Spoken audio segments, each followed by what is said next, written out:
Monday through Friday at this time, the Columbia Broadcasting System presents Service Time.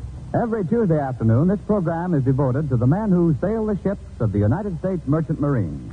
In cooperation with the War Shipping Administration, Columbia brings you It's Maritime.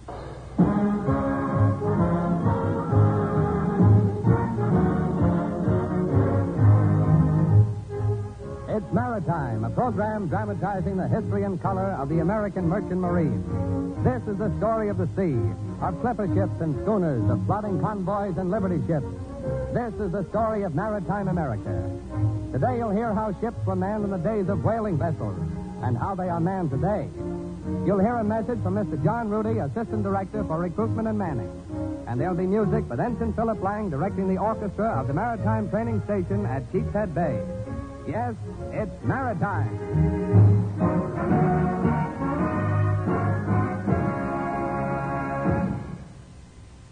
Some time ago, a young American composer decided to write a march in salute to our Chinese allies.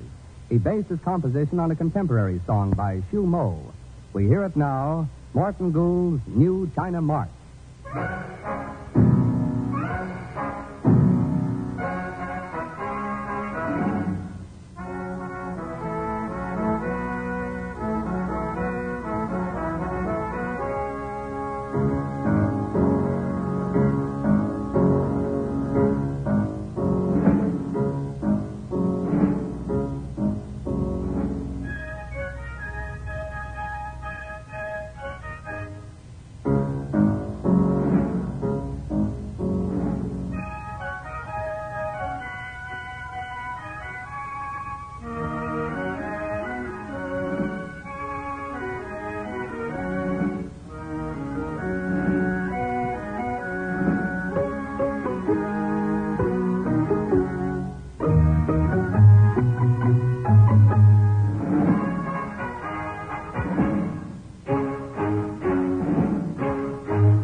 In the early days of American sailing ships, many an American paper published an item such as this. The gallant ship Washington is in our port being fitted out for a whaling voyage. Such is the spirit of the young men in this vicinity that there are already many more applications for berths than will be wanted to man her. Gosh, I'd like to go to sea in a whaler. I will, too, someday. Most young Americans dreamed of going to sea on a whaler.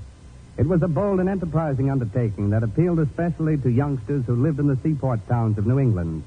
Every day they watched ships sailing in and out of the harbors, and most of them eventually did go to sea. Excuse me, sir. Yes, lad? I've heard that your ship's sailing to hunt whales in the Pacific. Yep, that's correct. Have you signed your crew on yet? Yes, most of them. Well, could you use another man? Man, how old are you? 19. I thought so. Well, I've been to sea before, sir. I've already made 3 voyages. And what's your name, lad? Ronald McDonald. All right, Mr. McDonald. Bring your sea chest aboard this afternoon. We'll be sailing with the tide.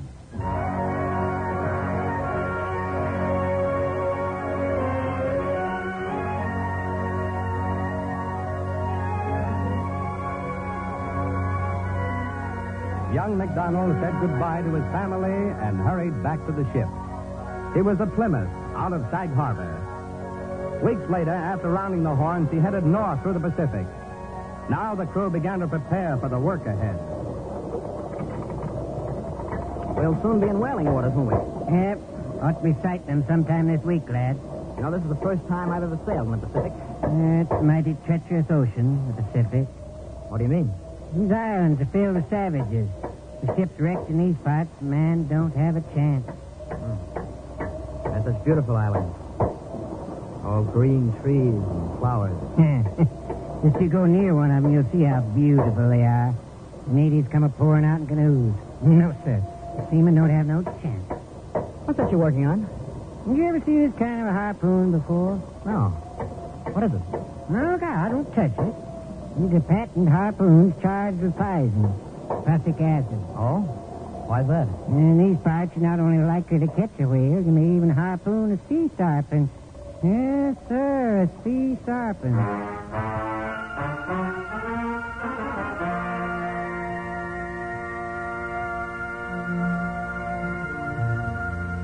But the Plymouth didn't sight any sea serpents on that voyage. After several whales had been harpooned and disposed of, the captain sailed east through the Pacific. Old-timer, what's that coast we're heading for? That's the shore of a very strange land. I hope never to set foot there. Why not? It's the unfriendliest country in the world. Oh? What country is it? That's the coast of Japan. Is that so? Are we going to drop anchor there? Quite a distance offshore. We'll only stay long enough to take fresh supplies aboard. The natives come out to see what we want. Few of them speak a sort of English. No, sir. We'll not be staying long in these parts. Old-timer, I'd like to go ashore. What? Yes, I'd like to visit Japan.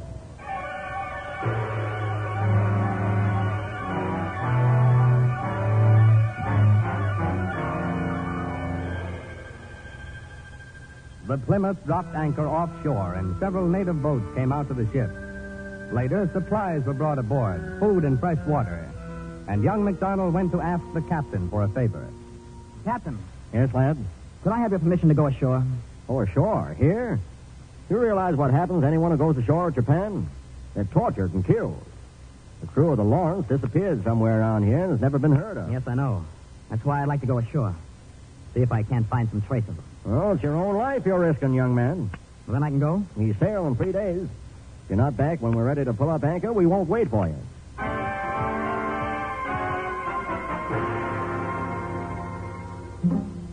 Young MacDonald went ashore in a native canoe.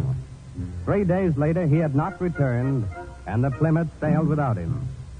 Some time later, an American naval expedition under Commodore Biddle visited that same Japanese port. While they were anchored in the harbor, the Japanese brought an American aboard who told a strange story to the Commodore. My name is MacDonald. I was a seaman aboard the Plymouth. The Japanese seized me when I came ashore and threw me into prison. Now they're afraid of these large naval vessels. They brought me to you, and they're also bringing out the survivors from the 2 wrecked whalers. They've told us never to come back. Commodore, they've tortured these men. One seaman was from the Lawrence. He was put to death.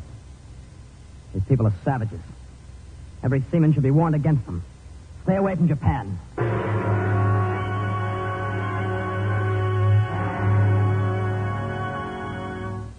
Young MacDonald and the other seamen were saved. But later, other American ships did visit Japan, and most of them were manned through recruiting advertisements in the newspapers. Wanted immediately 100 enterprising young men to sail on whaling voyages in first-rate ships. The present is a very desirable opportunity for those who wish to take a voyage by sea. By applying immediately, they can have their choice of ships. Gosh, I'd like to go to sea in a whaler. That's how ships were manned in the days of sailing ships. Without men, no ship can sail. In one moment, we'll tell you how in our time, one man was hunted through New York City so that a Liberty ship could sail.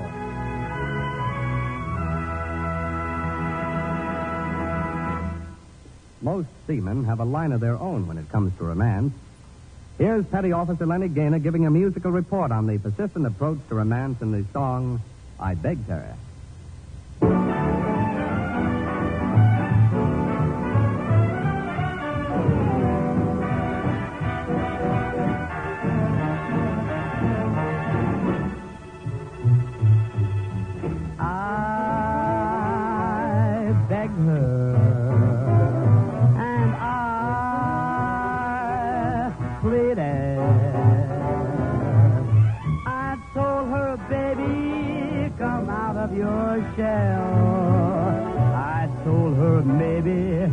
Find that it's well. I argue. I threaten. I said you can't send me home, not like this. And I finally got that kiss.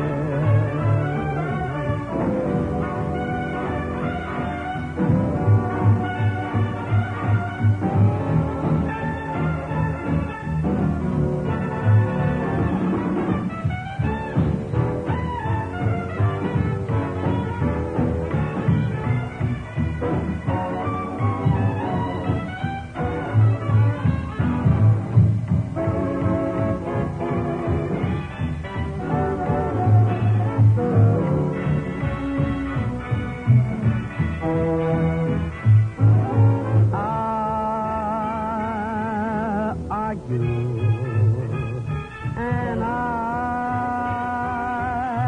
threatened. I said you can't send me home, not like this. And I finally got that kiss. I got a kiss from that miss. I planted one on a kisser. I finally got that kiss.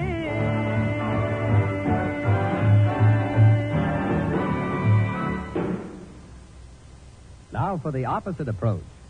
Petty Officer Tommy Mercer gives his own report on the sort of a seaman who pursues the girl of his dreams no matter how far he has to follow her. It's the completely romantic approach. The song is Anywhere.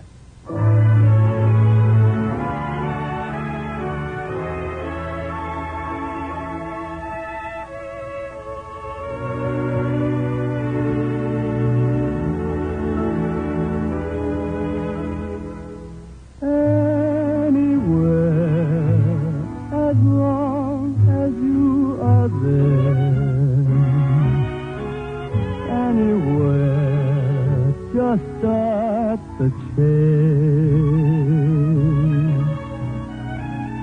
I'll go where you are, dear. It doesn't matter how far, dear. I'd take a trip to a star, dear, for that warm embrace. Just say you care, then I'll go anywhere. Anytime and any place. Although I have no magic carpet, I'm willing to swear that kiss of yours would take me anywhere.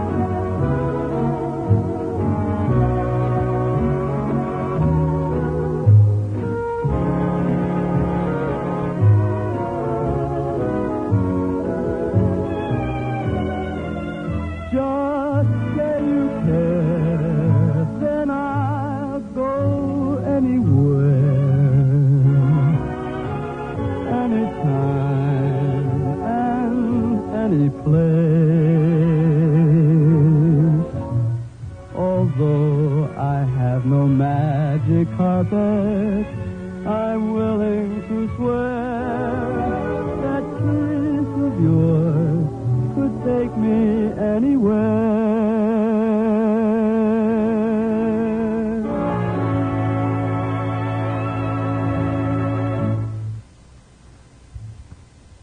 one man is lacking, a merchant ship cannot sail. One man can delay the shipment of a cargo of bombs and munitions, tanks and jeeps, planes and locomotives, blood plasma and medical supplies. Cargo urgently needed by our armed forces overseas. One man.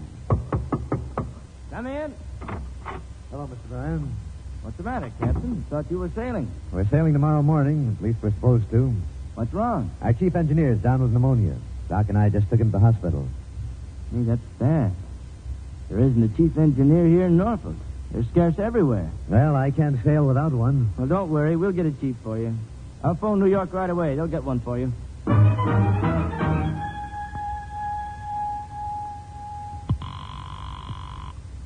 Yes? Hello? I'd like to speak to Chief Kowalski. Sorry, he's not here. Well, this is Mr. Miller of the Recruitment and Manning Office. Yes, Mr. Miller. Do you know where I can reach Mr. Kowalski? He's over at his girl's house in Brooklyn. Do they have a telephone? No, I'm sorry. Well, can you give me their address? Yeah, but... Mr. Miller, do you want my son to ship out this week? Yes, tomorrow. We've got a ship that can't sail without a chief engineer. But Steve can't go to sea this week. He's getting married on Friday. Oh, so that's it. Please, can't it wait until next week? The ship can't wait, but I'll try to find somebody else. Oh, thank you. Thank you so much.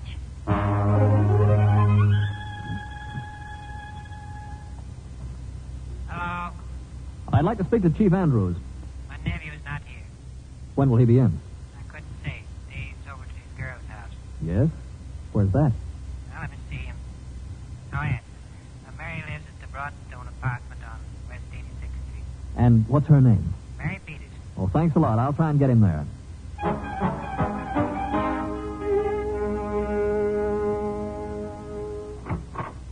Yes? Is Miss Peterson home? Mary? No, she ain't. You know where I can find her? Who are you? Miller from War Shipping. I'm looking for Chief Andrews. Oh, Dave? Well, he went out with Mary. They've gone to a movie. You wouldn't know which one. No, they didn't say. There must be a dozen theaters around here. I'd never be able to find them. Well, I could tell him when you come in that you want to see him. Dave usually brings Mary home around midnight. Oh, that'll be too late. There's a ship sailing, and we haven't got a chief engineer for us. If I don't get one, the ship doesn't sail. Now, that's too bad.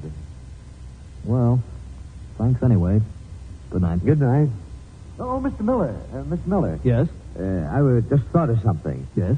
Mary and Dave, after they see a movie, usually go dancing. Oh, do you have any idea where? Hell, always the same place. Over on Broadway, around 72nd Street. That's where they always go. And Mary likes the music there. What's the name of the place? That I don't know. Well, I'll just have to hunt through every tavern around 72nd Street and Broadway.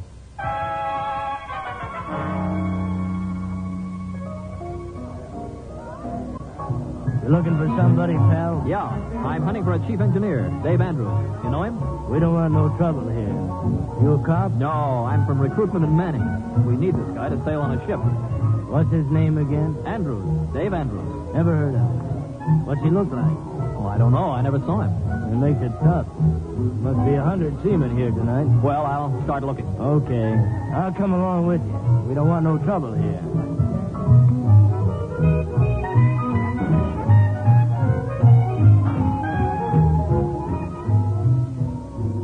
Excuse me, sir. Is your name Andrews? There's no excuse necessary. My name ain't Andrews. You'll never find the guy. Maybe he didn't even come here. I was just thinking that. Pardon me, did I hear you asking for somebody named Andrews? That's right. Chief Engineer Dave Andrews. Well, that's me. Well, I'm from War Shipping. We need you on a ship that's sailing from Norfolk tomorrow morning. Okay, what are we waiting for? What is it, Dave? What's wrong? Baby, you'll have to go home by yourself. I got to ship out. Tonight? That's right. I've got to put your boyfriend on a plane. He's flying south.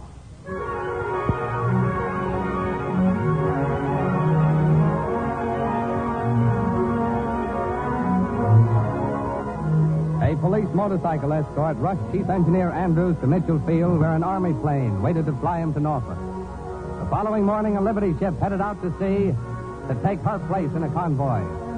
Without Chief Engineer Andrews, that ship would not have sailed.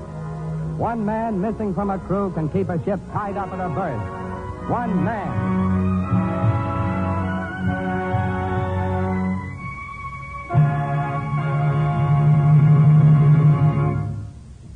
And here is Mr. John Forney Rudy, Assistant Director for the Recruitment and Manning Organization of the War Shipping Administration, with a special message for experienced officers and seamen.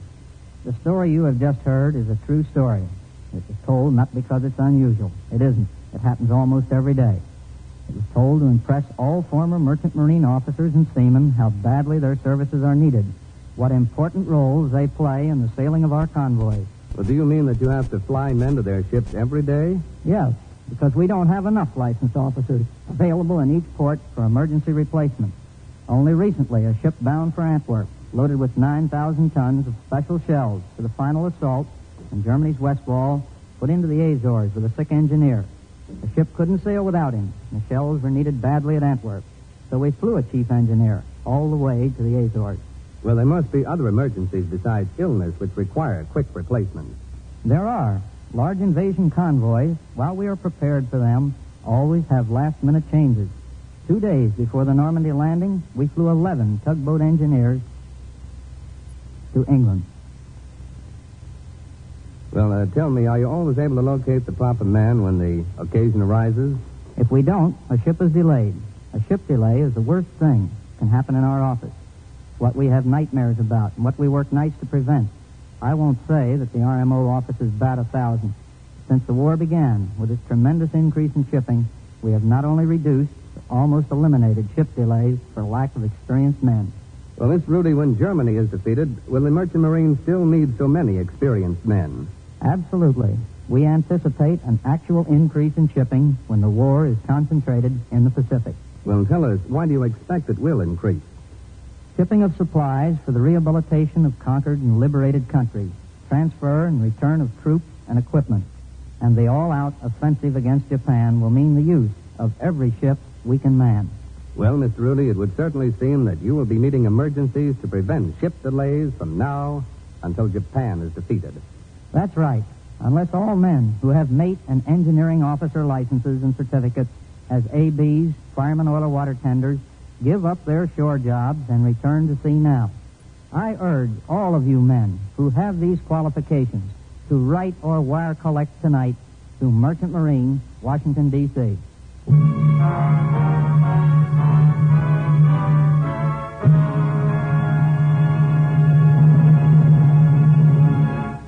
And now we're about to hear music that's become a swing classic. It was written by Benny Goodman and Charlie Christian for the original Goodman Sextet.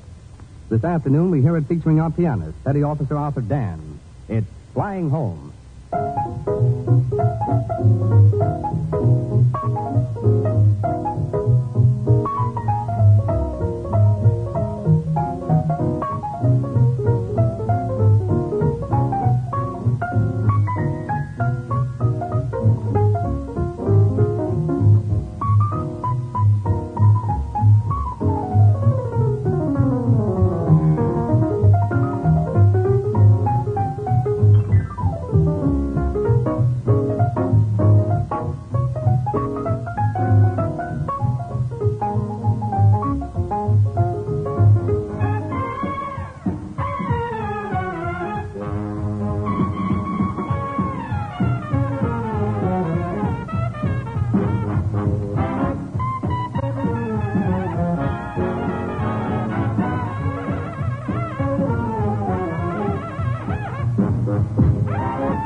That then was Flying Home, featuring our pianist, Petty Officer Arthur Dan.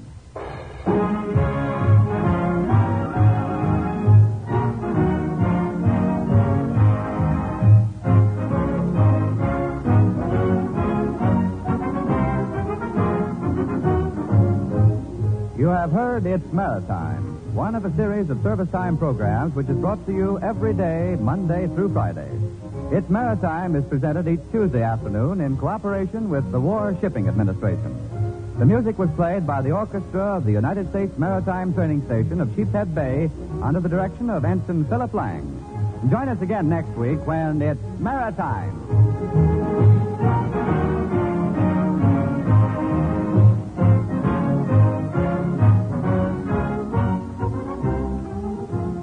It's Maritime is written by Vincent McConnor, narrated by George Tiplady, and directed by Earl McGill.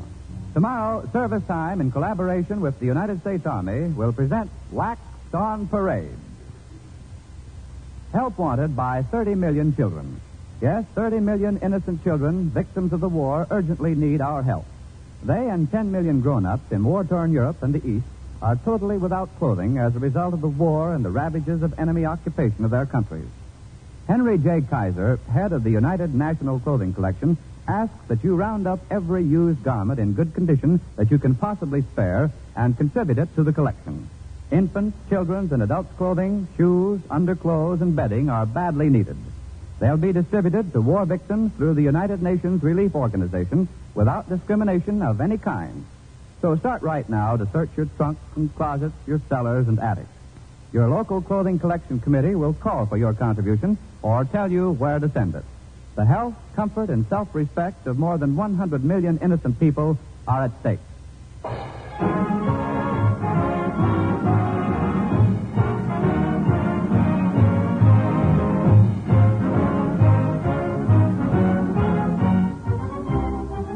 This is CBS, the Columbia Broadcasting System.